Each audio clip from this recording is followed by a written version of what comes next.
WADR, promoting dialogue.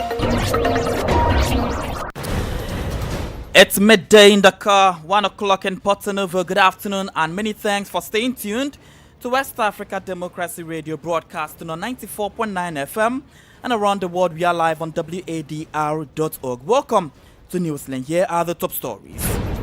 The Gambians celebrate 60th Independence Day today with mixed reaction on lavish celebration. I feel happy and honored, and thanks to God, I've been attending it. I have attended all of them. They are spending 100 million doing this, where we are suffering. We know it because there's no bread to try and negotiate with the bakers. Nigeria's President Tinubu proposes a maritime task force for AU economy to protect West African coastal waters. And Togo's President Fonya Singbe is re-elected president of the Council of Ministers in senatorial election despite opposition's disapproval.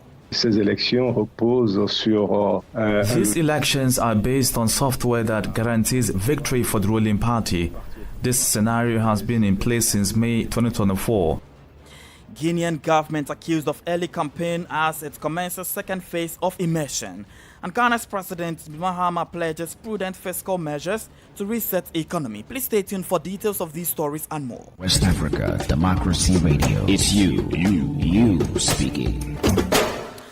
Many thanks for joining our broadcast, and Newslink begins in the Gambia as the country celebrates 60th Independence Day today. While the day serves as a national pride, many have expressed worry about the lavish nature of the day's celebration at the expense of citizens' improved life. Our Banjul correspondent Sankole Janko joins us live from the event grounds. Hello, good afternoon, Sankole, and I trust that it is an exciting moment for all Gambians at the moment. Absolutely. Christopher, thank you for having me. Like you've stated, it is indeed a joyous occasion.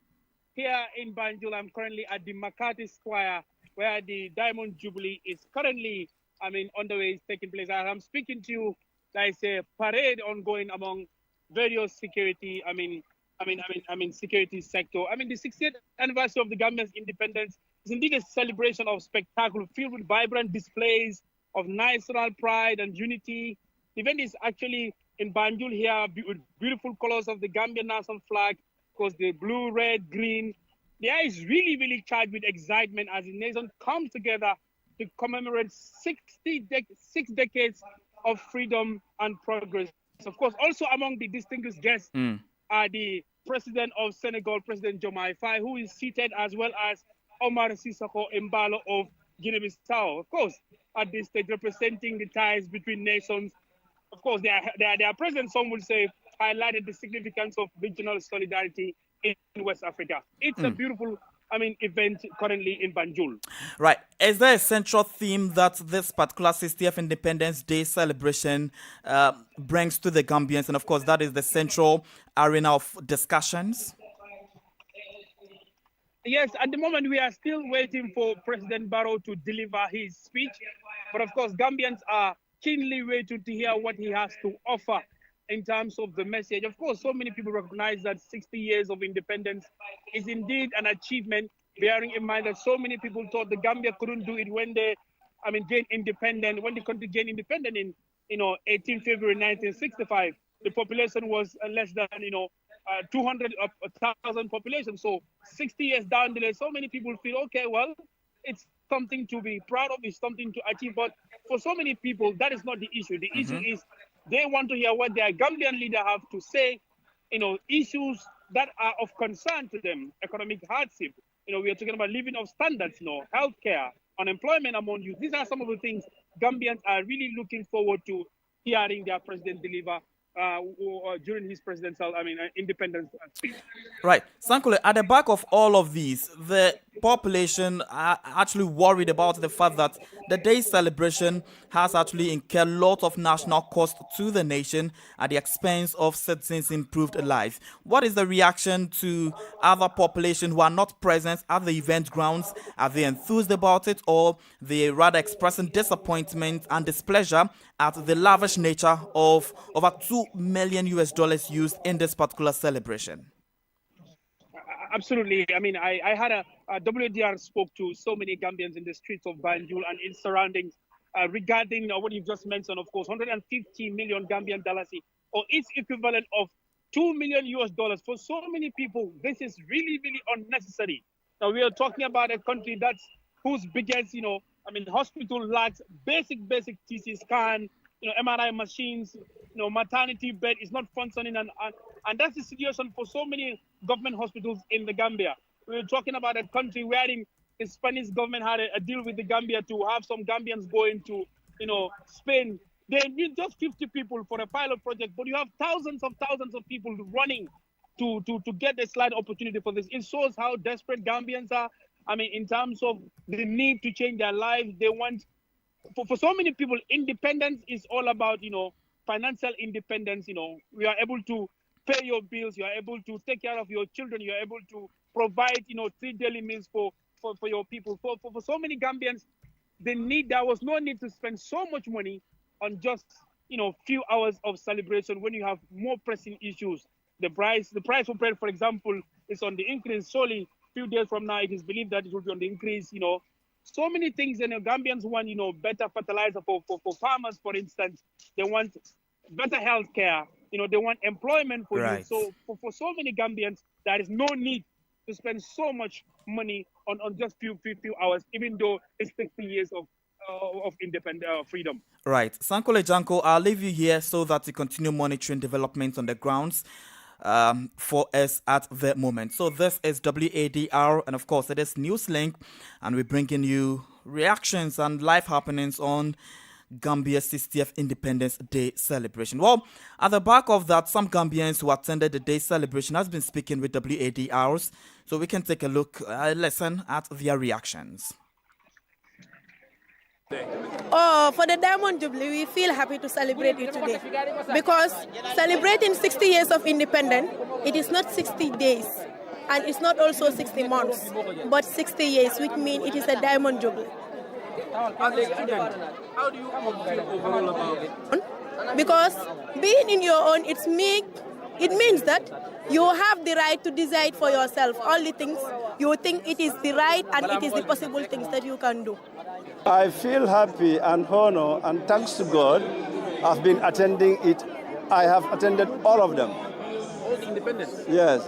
I'm here since 1964. I attended the 65 program up to date. Well, I feel honored and happy and thanking the Almighty God for giving the strength and energy to be able to attend from 1965 up to date as the most senior teacher among the teachers.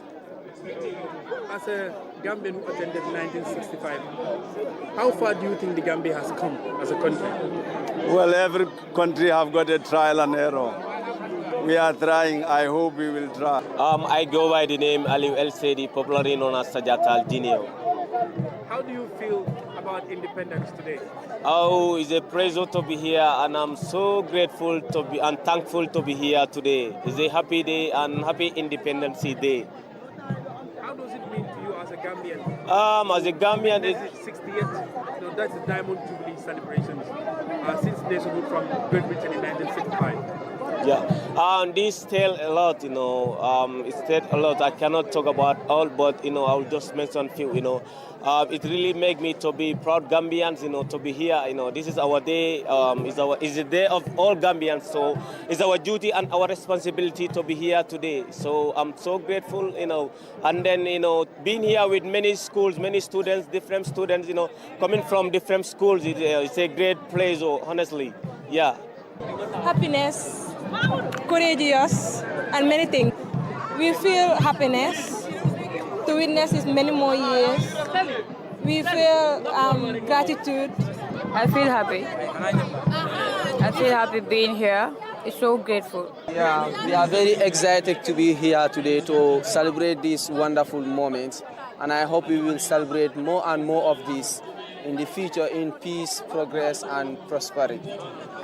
Very, very excited. Very, very excited. Right, so those are some reactions coming in live from Gambia as the country celebrates its 60th Independence Day celebration. Well, away from Gambia's Independence Day celebration, let's turn attention to Togo, where President Faure Gnassingbé is expected to occupy the post of President of the Council of Ministers according to the new constitution. This follows a massive win by Gnassingbé's party in the senatorial elections held last weekend. The result of the Electoral Commission indicates that the Union for the Republic secured 34 out of 41 Senate seats, making it a new victory after the earlier legislative elections where he won 108 out of 113 seats of MPs. With this new feat and according to the new constitution, it definitely switches the country from a presidential regime to a parliamentary regime, thus cancelling the presidential election which was to be held on Saturday, February 22. But the opposition, which boycotted the vote, speaks of a strategy by President Faure Gnassingbé to stay in power. Civil society is also calling for mobilization. Here is Nathaniel Olympio, spokesperson for the Hands of the Constitution movement, speaking with WADR on the new developments. Ces élections reposent sur These elections are based on software that guarantees victory for the ruling party. This scenario has been in place since May 2024, when the new constitution was enacted. The constitution, decided unilaterally by the government without consulting all stakeholders, guarantees lifelong power for the head of state, Gnassingbé. Furthermore, under this new constitution, he doesn't even need to participate in any elections. Exécutive durant toute sa vie. Et donc vous comprenez que ces élections n'intéressent pas du tout les Togolais. In this manner, he can enjoy executive power throughout his life, and therefore you understand that all of these elections do not necessarily interest the populace at all. What do you plan to do now? Mais continuer à sensibiliser le peuple. We'll continue to raise awareness among the people and mobilize them, as they have been subjected to so much repression that is understandable why fear has set in. Many people are political prisoners, and many citizens have been killed in demonstrations. There is a trauma among the people that cannot be overlooked, as this situation has persisted for several decades. This regime is deeply rooted and controls all levers of the state. Tous les ressorts de l'État. Nathaniel Olympio is the spokesperson of the Hands of the Constitution of Togo. Let's turn attention to Burkina Faso, where a government delegation visited Bassa-Logo on Monday. Bassa-Logo is a town in the central northern region that has experienced a terrorist attack on August 2024, resulting in over 100 deaths. This marked the second visit by executive members after the tragedy. The aim of the visit was to comfort the survivors and observe the security measures in place. Here is a correspondent, Martin Kabal's report in Ouagadougou and voiced by Abdoulaye Hassan. The delegation comprised two ministers, those of security and humanitarian action. The objective was to closely examine the security arrangements around and within the town more than 6 months after the terrorist attack on Bassa-Logo. Mamadou Sana is the Burkinabe Minister of Security. Une ville très bien sécurisée. A very well secured and well-maintained city with fortifications everywhere. We also commend the return of internal security forces while others defend the city from the external perimeter. It is necessary to have additional forces inside to track down petty criminals. Another goal of this visit was to implement development projects for the residents. Social housing will be constructed as well as the development of arable lands. Pelagie Kabri is the Minister for Humanitarian Action. It is a golden opportunity for us to relieve the people. Therefore, it is essential for everyone to embrace the mindset of working in the honest, integral, and several ways so that we can overcome a number of challenges. The visit was well received by the local population, who hope for more support and commitment from the authorities. Paul Wedraogo is a representative of Bassa-Logo residents. tout ce qu'il y a comme travail d'intégration. All the work done to unite the communities and improve the lives of everyone, including PDE and others, is something we fully support. Sommes entièrement partants. The visit follows an initial one shortly after the terrorist attack on August 24, 2024. The assault targeted both civilians and military personnel who were digging trenches around the town. Anonymous sources estimate over 100 deaths following the attackers' raid. And that Martin Kaba's report in Ouagadougou, voiced by Abdoulaye Hassan.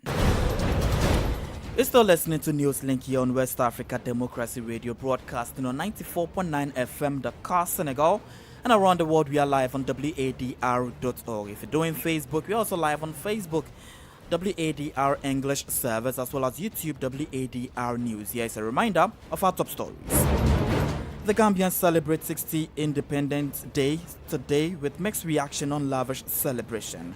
And Togo's President Faure Gnassingbé re-elected President of the Council of Ministers in senatorial elections despite opposition's disapproval. Still ahead in this package, Nigeria's President Bola Ahmed Tinubu approves or proposes a maritime task force for the AU economy to protect West Africa's coastal waters. We have the press review, guest interview, and sports. Stay with us. Fresh and breaking news all the time. Hear it first as the news breaks, only on West Africa Democracy Radio. Newslink continues.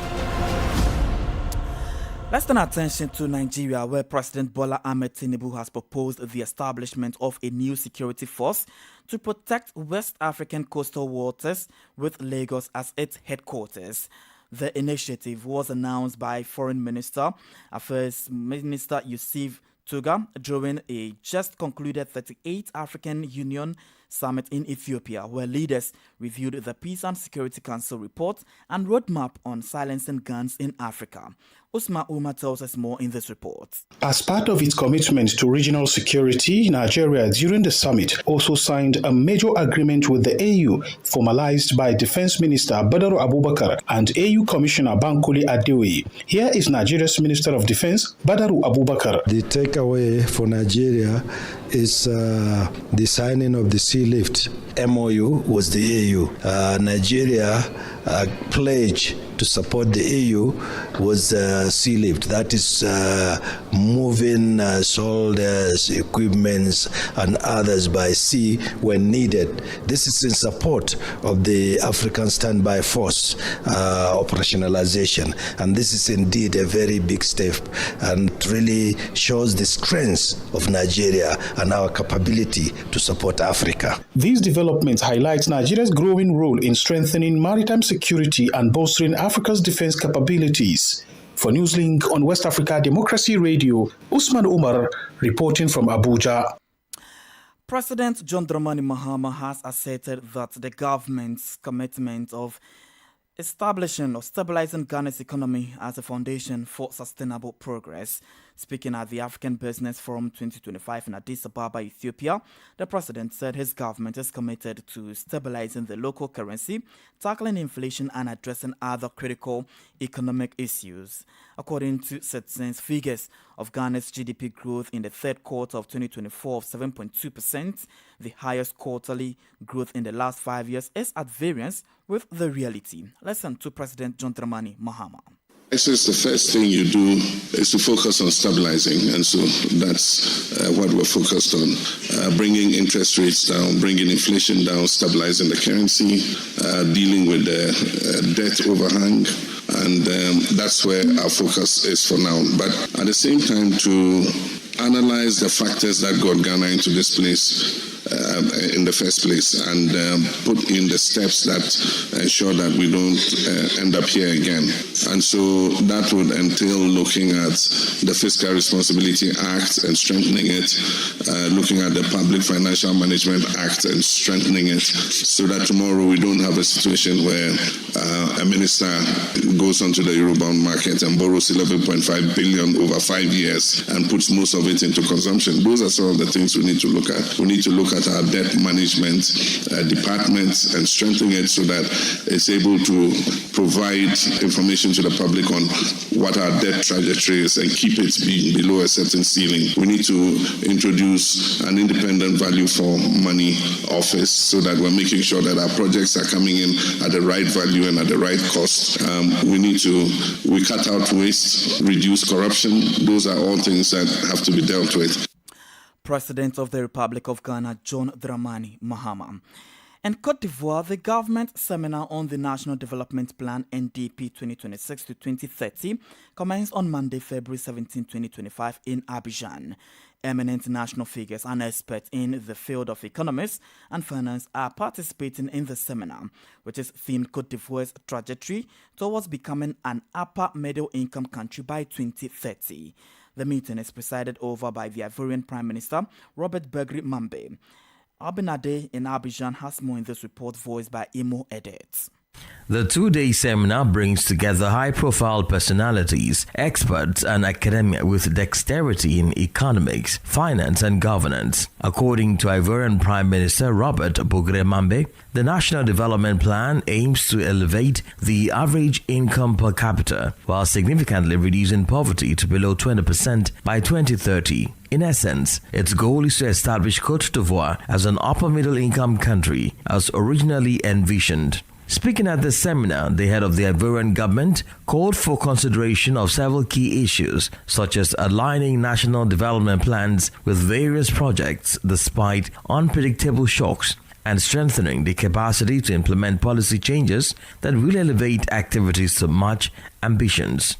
Robert Begri Mambe also urged the NDP 2026 to 2030 to address major issues such as productivity in certain sectors, plus the continuation of efforts to improve technical education that will impact agro-processing and food production, enhance value addition to local processing of raw materials, and industrialization. The Ivorian Prime Minister further highlighted that despite global crises such as COVID-19, Ukraine-Russia crisis, conflicts in the Middle East, and the sub-regional security constraints, Côte d'Ivoire has managed to make necessary adjustments to continue the implementation of its development program.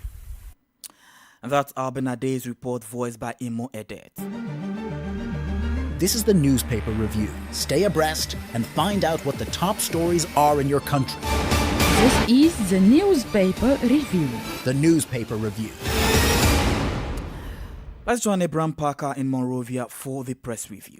On today's edition of Press Review, we have 4 local dailies making waves in Liberia. They are the Inquirer newspaper, the Front Page Africa newspaper, the Nation's News, and the Independent newspaper. Well, let's begin with our first newspaper that says, "Remain resolute." Former President Ellen Johnson Sirleaf on Africa's representation at United Nations Security Council. Indeed, in photo is the former Liberian president. Court prohibits government in contract dispute, and Representative Johnson fulfills campaign promises in Tej Zone. We move to the back page of the Inquirer newspaper. At the 38th AU Summit, Bouaka less Liberia's unique ties to slavery. Mana River Institute review countries' approaches amid uses funding jobs. Government of Liberia commissions new fire trucks. Let's quickly move over to the Front Page Africa newspaper with this first headline that says, HPS deal not in Liberia's economic interest. Express warn on HPS threat to Liberia, urge government to declare agreement in default and seek clarification. Liberia's growing drug crisis. It says how a weak justice system is turning the country into a trafficker's heaven. Indeed, the question being asked and the back page of the Front Page newspaper are all commercials. Let's take a look at the nation's news since 1989. BWI workers strike over salary delay. Who wants Chief Justice Astet as Kun fails to mention petitioner? The Chief Justice of the Republic of Liberia in photo, Salen Ayor, and the majority blood speaker Rachel Kun of course is in photo as well. And the back page of the newspaper are all repeating stories. That does it for today's edition of Press Review from Liberia. Thank you very much, Abraham Parker from Monrovia with a press review. Politics, analysis on major news, social matters, and all. This is A Guest. In our guest segment this afternoon, we go back to Gambia as the country celebrates its 60th Independence Day today. While the day serves as a national pride, many have expressed worry about the lavish nature of the day's celebration at the expense of citizens' improved life. Our guest is a civil society activist and executive director of Edward Francis Small Center for Right and Justice, Madi Jobate. It is a moment of grief and concern that after 60 years, the social, economic, and political indicators of the country are nothing to be satisfied about. The poverty, the deprivation, the poor delivery of social services, the high cost of living are so widespread with huge consequences on the population, but also with concern and displeasure at the blatant misuse of public resources. For example, in this ceremony in which millions of dollars are being spent at a time when Gambians are struggling with bread and fuel. But more seriously is the incidence of corruption and the inefficiency within the state of public institutions in responding to the needs and aspirations of Gambians. I think that is very concerning. That is absolutely no effort to contain corruption, which has become so deep and widespread, and therefore affecting every aspect of Gambian life and making things very difficult for our people. I think Gambia has immense opportunities that by today, Gambia should have been in a very highly developed society, provided we had institutions, we have government that were committed, dedicated to maximizing, utilizing the resources of the Gambia, including the people of the Gambia, to produce a society that we deserve. As an activist, how would you have wished the day's celebration could have been while we're still marking the significance of the independence? Yeah, so I think today is 8 years after the end of dictatorship in this country, which lasted for 22 years, before which we were also led by, a government that is, inefficient and so on. So that a day like today for me should be dedicated to have a conversation about the issues, the concerns, the challenges, the prospects of this country, so that we look at how do we restructure, reposition, redirect this country from the trajectory it has been since independence, which is not a productive trajectory. So that today, as we speak, in terms of democracy and governance, Gambia still does not have a constitution, a new constitution that will establish a true democratic republic, which would have empowered citizens with their rights and, increase accountability obligations on the state to perform and deliver.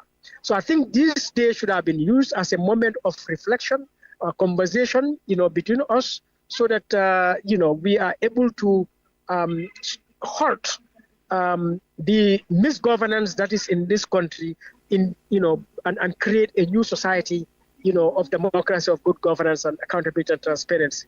So I think it's a missed opportunity, a very sad one, that instead our government decided to rather have a very lavish celebration, practically over nothing, because there is nothing there to really celebrate. I mean, what is most prevalent on Gambians is high cost of living, is poverty, is deprivation. As we speak right now, hundreds, thousands of Gambian youths are taking the Sahara Desert or the Atlantic Ocean, just to leave this country because they cannot find, opportunities in this country. I think that is a very tragic situation. And so these are the things we should be dealing with, talking about today, bluntly and directly, facing each other, than really to attempt to act as if it has all been success and honey and milk all over the place. Madi Jobati is a civil society activist with the executive director of Edward Francis Small Center for Right and Justice. And in sports, Everton's new stadium at Bramley Moray Dock welcomed 10,000 fans for the test event featuring under-18 friendly match against Wigan Athletics at the Premier League club prepares to say goodbye to Goodison Park at the end of the season. Construction of the new 52,888-seater arena took 4 years and cost a total of 800 million pounds, according to British media. And that's how we end this edition of Newslink, coming to you live from West Africa Democracy Radio in Dakar, Senegal. Thank you for listening. Many thanks to Mustafa Sek for the technical assistance, as well as Sheikh Njai. Do interact with us on all of our social media platforms, X, formerly Twitter, Instagram at WADR News, and on Facebook at WADR English Service. I am Christopher Ticho. Good afternoon and enjoy the rest of our broadcast. And many thanks to you for listening to Newslink via Hot 104.3 FM, Newmi FM 94.0, Hilltop Radio 104.7 FM, and Veritas Radio